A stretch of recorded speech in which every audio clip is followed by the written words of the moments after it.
The Call of the Wild book versus the movie. Actually, we have two posters, but we don't know which one to choose, so we'll do the clear one. Hi guys, and welcome to a new episode on this channel. Today we will be talking about The Call of the Wild by Jack London. So how about we get started? Now, firstly, today we'll be doing one of those book versus movies, and let's get started. Now, let's talk more about The Call of the Wild from the book.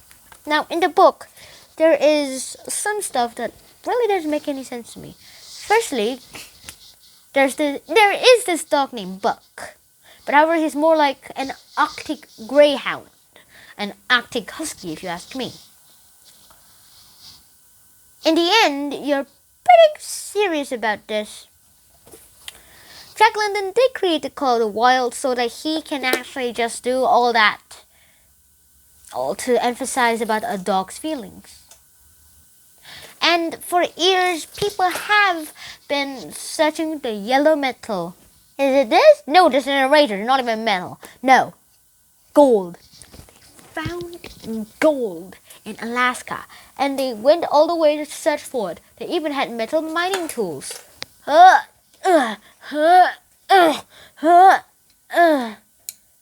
then what happened is that they needed dogs, and so they bought dogs, imported them, sometimes kidnapped them, raised from their owners, who were big and fat and strong. Well, in the book it is said that he was kidnapped and that Buck was king and that he really wanted to fight. And in the movie, that was the same thing. He was kidnapped. He was kidnapped by, like how he said. And then, eventually he was released. And then he started sprawling all the way to the man who clubbed him. In the book, he did it 12 times, but in the movie, he only did it once. But as far as I remember, what happened next is pretty much universal. But then, however, all of these things got muckled and jumbled around. In the movie, he was tied to a stall and not locked to a door. But in there, he was just tied a leash around his door, tied a leash around to a wall. And he did break free eventually, but he didn't realize it was Alaska. And then later, he walked all the way to somewhere, and then he felt something mushy but whitey. And then he put his paw off. His guy who had the leash on him said, "Huh. It's snow! It's obviously snow!" And then a guy dropped his harmonica, and Buck slipped the rope, grabbed the harmonica, and went to the man and gave it to him. The man eventually went back to his home in Alaska. Then Buck was the owner of... In the movie, Buck was an owner of a mail poster. As far as I remember in the book,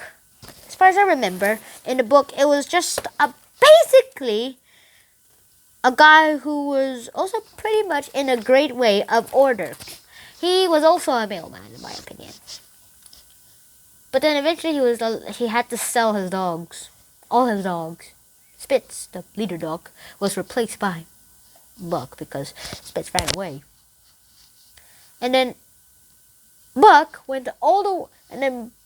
was released. Then he and his fellow dogs were sold to a cruel man, both book and movie, who whipped them harshly, thinking that they were just too lazy and that whipping would do everything right. Whipping! The cows aren't milking. Whip them. They will milk, even if they don't have any milk left. And like that's his philosophy. Chickens aren't laying eggs. Whip the chickens. They will lay eggs. Or something like that. But even like dogs are in his philosophy. The dogs aren't running. He's like, they're lazy. Whip them. They would go. But not Buck. Buck did feel the pain in his, opinion, the land of clubs and whips. And, laws. So, he had no choice. But his fellow dogs had to do it. And they died while they fell down into the river gorge. The man survived. In the movie, that is. In the movie, the man survived and went out to kill him. Kill the guy, John Thornton, who saved Buck and tried to save him, but he wouldn't listen. But in the movie, he died. Actually, in the book, he died with the dogs. Buck was the only survivor of the team. He lived with John Thornton for the rest of his days, as he might say. Well, it might be. But then, well, in the movie, John Thornton and him went all the way to a place in their unmapped territory in their map. So they went there, and they figured out that there was a lot of gold. John got a lot of gold and put just a pocket full of them. He threw the rest away for someone else to catch. And then in the movie, that guy came back and shot him right somewhere in his private parts area. Somewhere around his hip. And that's when he died. Before he died, during those days when they were in the wilderness, they stayed in one place for a while.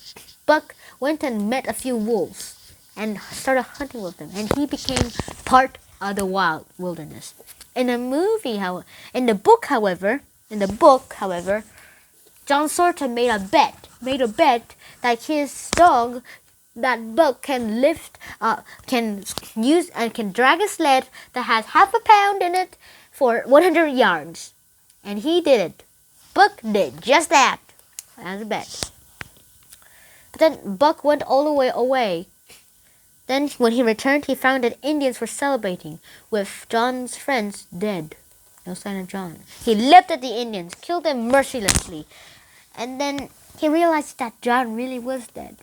That's when he became part of the wild. He heard the wolves cry. He went to the wilderness. And that was the end of the stories of Buck in both stories. In the movie, it ended like this. A new breed of wolves came, where this Buck was in love with a white wolf, and then he made babies with them. But in the movie, it was said that he breeded with someone who they did not know, and the Indians figured out that the wolves started to change a lot in appearance, and then they feared the bad spirit, where has been undetectedly stealing all their stuff, and they've never been able to catch it. And no one knows what happened to Buck ever again. In the movie, it is said that Buck, whenever he passes the place where his human owner laid, he will remember and then go back to his friends in the wild. Bum, the end. And so, what do we learn in Call of the Wild? Well, we now know that today's dogs that we know today are domestic, and that they are not as harmful as wolves can be. But in the past, dogs were wolves, so we still have to be careful about it. Dogs still have feelings just like us, and in Call of the Wild, it shows us how a powerful dog, becomes part of the wilderness, where he has human feelings, but he still becomes part of the wilderness. He still has his feelings. Don't just treat animals because they are just animals, as you say. Treat them as if they're humans. Some of them might even have human feelings and might even understand you. And in Call of the Wilderness, you can learn about that. Also, be careful about dogs. Some of them might even go and trade sides to the wild. But however, remember this. Some